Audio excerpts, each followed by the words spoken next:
याराबाद सुनो अपन खेला लागता कि जिंदगी मोर कटी अकेला। अरे भाई कहीं याराबाद सुनो अपन खेला लागता कि जिंदगी मोर कटी अकेला।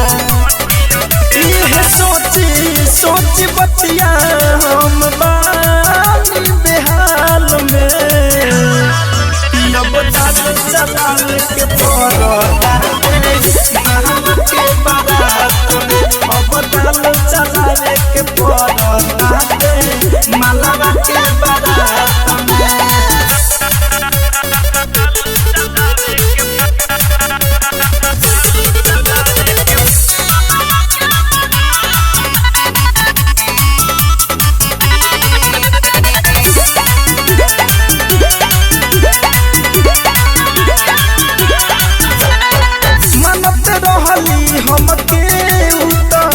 से अपन बढ़ के रोजे उ देख से हमके निरेख से दू तला पस चढ़ के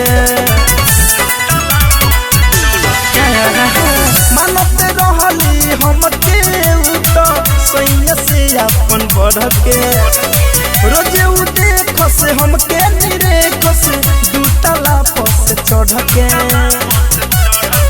होई सीखल सब पीतल बाकी वो कर ही साथ में अब दाल चलावे के पड़ता नहा के बारात में अब दाल चलावे के पड़ता मालावा के बारात में।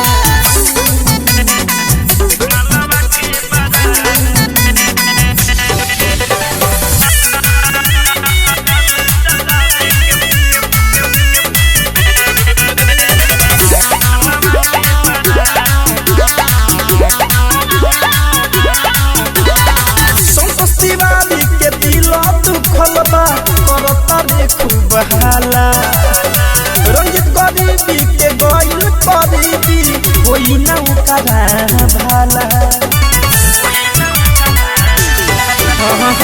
संतोष तिवारी के दिल दुखल बा करता रे खूब हाला सुगम राजा के गइल करीबी कोई ना करा भाला।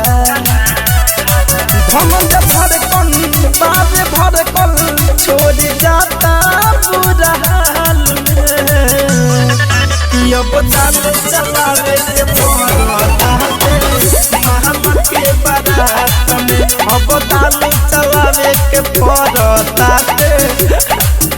अरे मालावा के बारात में। आरसीएम म्यूजिक न्यू ऐप अभी डाउनलोड कीजिए हमारे गूगल प्ले स्टोर से और पाए भोजपुरी लोकगीतों का एक से बढ़कर एक ऑडियो वीडियो सॉन्ग बिल्कुल मुफ्त।